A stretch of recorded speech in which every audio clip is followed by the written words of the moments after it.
Passons maintenant à la méthode LAM, acronyme de Layer Amplification Method. Elle est née du besoin scientifique, historique et parfois légal de révéler des informations dissimulées sous la couche apparente. Des informations que l'imagerie traditionnelle, rayons X, infrarouge ou fluorescence ultraviolet ne montre pas toujours, comme par exemple des tracés préparatoires ou le Spolvero de la Joconde, comme on l'a vu précédemment. Les fabricants de caméras ont cherché à améliorer l'imagerie infrarouge et le principe physique est simple, plus la longueur d'onde augmente, plus la lumière diffuse en profondeur, d'où l'apparition successive de caméras infrarouges à 900 nanomètres, puis 1000 nanomètres, 1700 nanomètres, 2000 nanomètres, 2500, jusqu'à 3500 nanomètres, voire carrément avec des caméras thermiques. Mais ce progrès a une limite. La diffusion accrue rend les images floues et annule en partie le gain attendu en profondeur, comme on peut le voir ici, en comparaison avec une image LAM, mais, et peut-être surtout, une caméra infrarouge produit une seule image, là où l'analyse des techniques picturales nécessite plusieurs niveaux d'information correspondant aux différentes strates de la couche picturale. La méthode LAM repose sur un traitement spécifique qui permet une amplification ciblée des différences de réflectance entre les différents filtres. C'est un outil d'analyse simple, générique, ne nécessitant aucune connaissance préalable sur les pigments, le vernis, le liant, la préparation ou l'épaisseur des couches.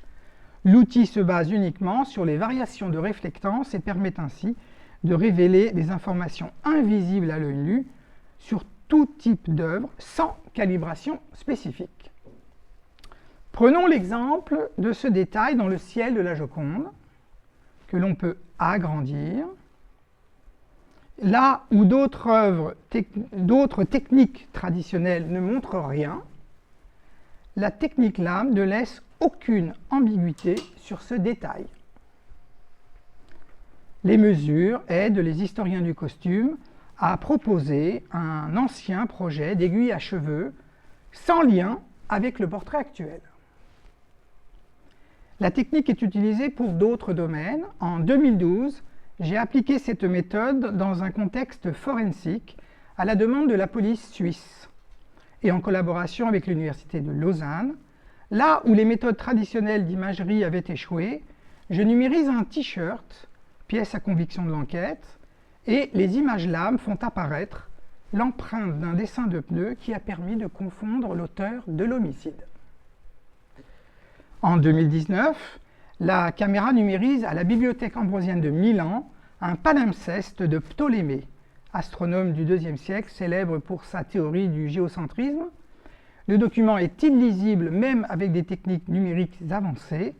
Avec la méthode LAM, nous parvenons à lire les textes et découvrons également des figures géométriques, ainsi que pour la première fois la démonstration, erronée bien sûr, du modèle géocentrique, mais historiquement précieuse.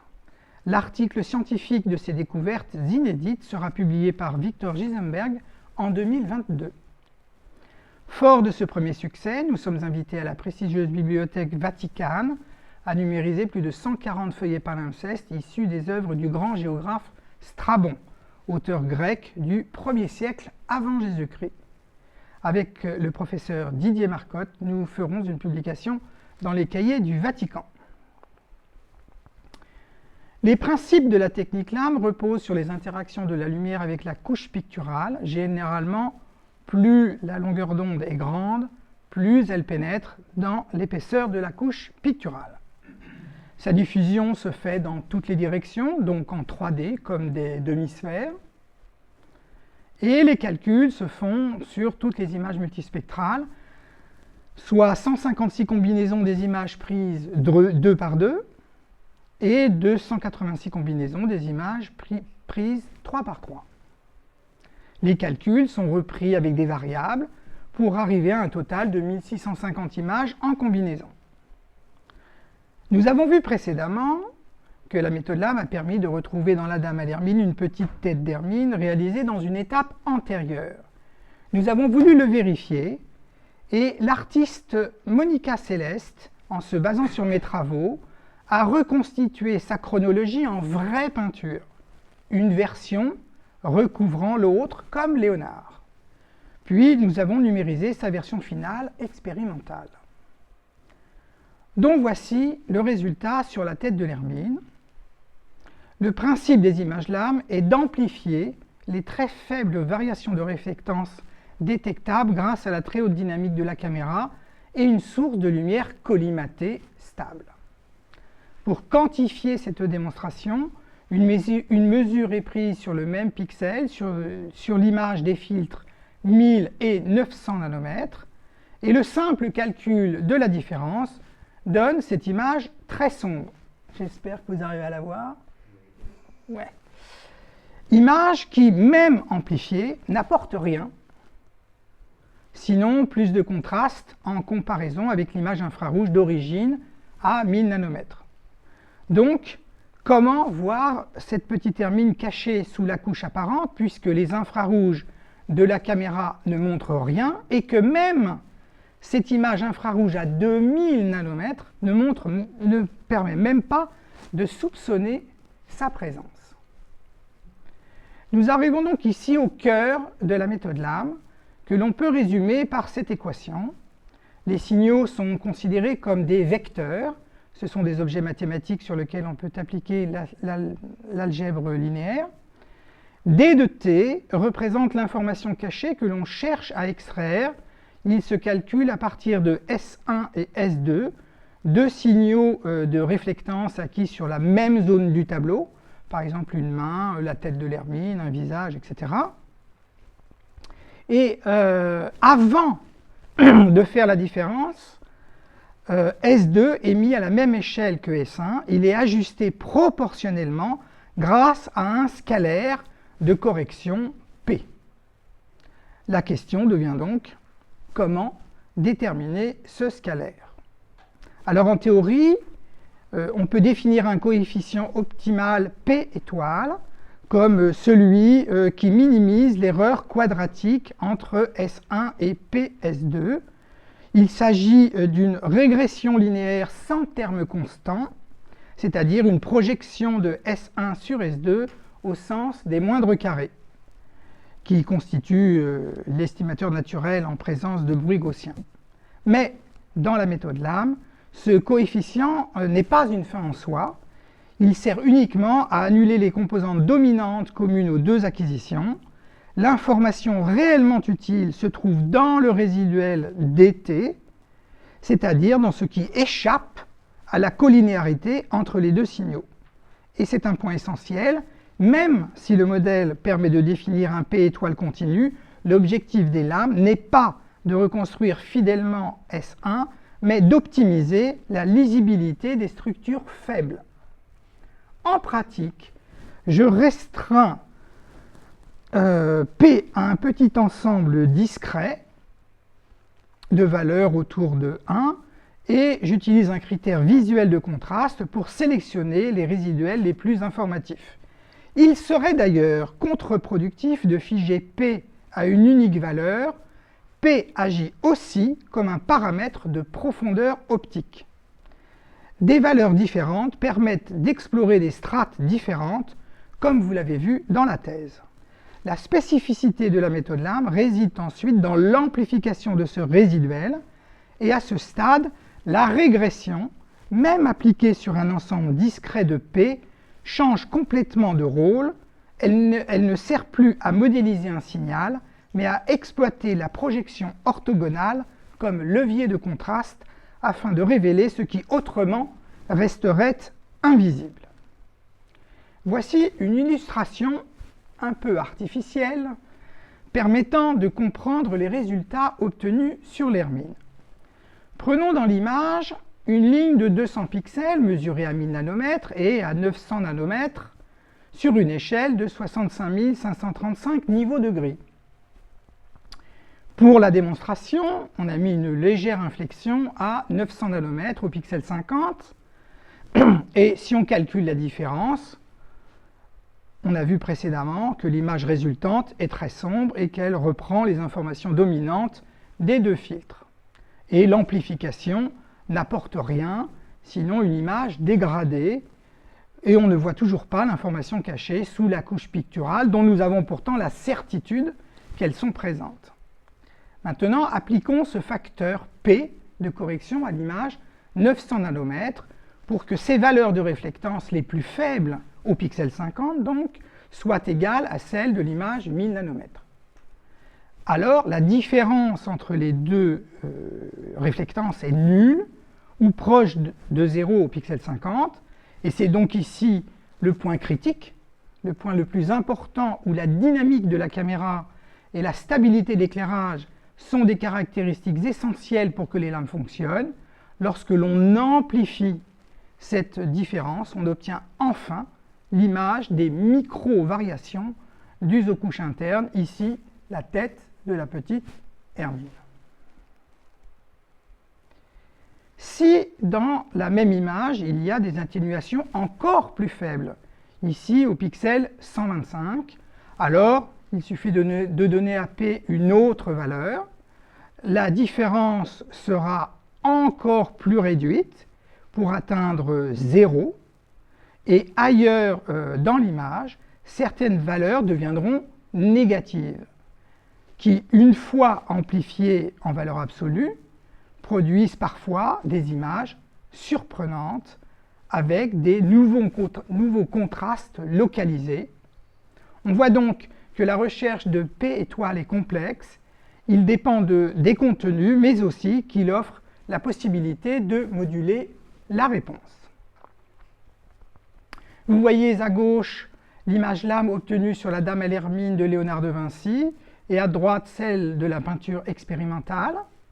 Ici, le problème est beaucoup plus complexe que pour retrouver le Spolvero, car la méthode doit faire émerger non pas de simples petits points noirs ou des contours, mais toute une palette de nuances grises offrant un modelé cohérent avec des transitions tonales subtiles. Or, dans les deux œuvres, la méthode lame fait apparaître la même petite hermine avec une structure tonale, une orientation et un volume très proches. Ce résultat ne peut pas être un artefact, il correspond à une stratigraphie réelle, à une organisation des couches picturales. Le fait que la peinture expérimentale reproduise précisément le phénomène observé chez Léonard de Vinci démontre à la fois la robustesse de la méthode lame et que la trace détectée dans l'original s'inscrit dans une étape authentique du processus créatif de Léonard de Vinci. Nous sommes ici en présence d'un cas rare où une reconstitution confirme expérimentalement une lecture technique d'une œuvre ancienne. La méthode lame permet, en jouant sur les paires ou les triplets de réflectance et sur le scalaire P, d'explorer différentes profondeurs dans la couche picturale. Voici un exemple. Ces deux lames avec triplet sont prises exactement au même endroit, mais ne montrent pas le même niveau. À gauche, la combinaison sélectionne une information très superficielle. On voit nettement en blanc le tracé de l'ancienne aiguille à cheveux. Et à droite, une autre combinaison fait ressortir un motif plus profond. Le dessin de l'aiguille disparaît. C'est cette capacité de stratigraphie optique qui fait aussi la spécificité de la méthode. L'exemple avec la tête de l'hermine utilise les infrarouges, mais le domaine spectral visible donne aussi de bons résultats. Et sur cet exemple, avec des filtres 600 et 640 nanomètres, le calcul utilise l'absorption, et je vous invite à voir dans le bas de l'écran les variations de P. La progression montre l'évolution de la composition et aussi la parfaite maîtrise de la technique picturale de Léonard de Vinci. Pour les triplets de réflectance, la méthode lame s'inspire directement du principe de la dérivée. Et sur ce graphique, les trois réflectances sont supposées ordonnées. On remplace la tangente par la corde, reliant les deux réflectances voisines. Cette corde représente ce que devrait être le signal si l'évolution spectrale était strictement monotone et sans changement de concavité. L'intérêt des lames apparaît alors très clairement. L'image résiduelle met en évidence l'écart entre le signal mesuré et le signal prédit par l'interpolation linéaire, et cet écart est extrêmement sensible aux inflexions du spectre et donc à des structures picturales enfouies dans la stratigraphie. Le résiduel peut être modulé avec P et doit être amplifié pour obtenir l'image finale. Avec toutes ces combinaisons, nous produisons des milliers d'images et cela change complètement le paradigme d'observation par rapport aux anciennes techniques qui ne donnent qu'une seule image. Et je prends ici comme exemple ces hachures de reprise de l'index de la main gauche de la Joconde, totalement invisibles en imagerie infrarouge, jusqu'à 2000 nanomètres. Avec la méthode LAM, les images sont vues en séquence et les comparaisons instantanées permettent à l'œil de percevoir des micro-variations. Voici une de mes séances de travail. Lorsqu'un détail attire mon attention, je navigue dans la série, j'avance, je recule, je repars en avant, en arrière, je m'arrête, je repars, je m'arrête, jusqu'à ce que je vois ce détail, je m'arrête sur la plus significative. Là, je peux encore affiner la valeur de P et obtenir cette image plus nette des hachures de reprise de l'index que je mets ici en évidence pour la documentation. C'est une avancée importante pour comprendre la technique picturale de Léonard de Vinci. Il faut toutefois ajouter que cette méthode est exigeante, elle demande beaucoup de concentration, de patience et une solide expérience visuelle. C'est précisément ce que j'essaie de transmettre aux étudiants de l'Université de Bologne, comment analyser ces séquences sans tomber dans la pareidolie, c'est-à-dire sans projeter mentalement des formes qui n'existent pas. L'enjeu est d'apprendre à reconnaître uniquement des structures cohérentes. Quelles sont les limites de ce procédé?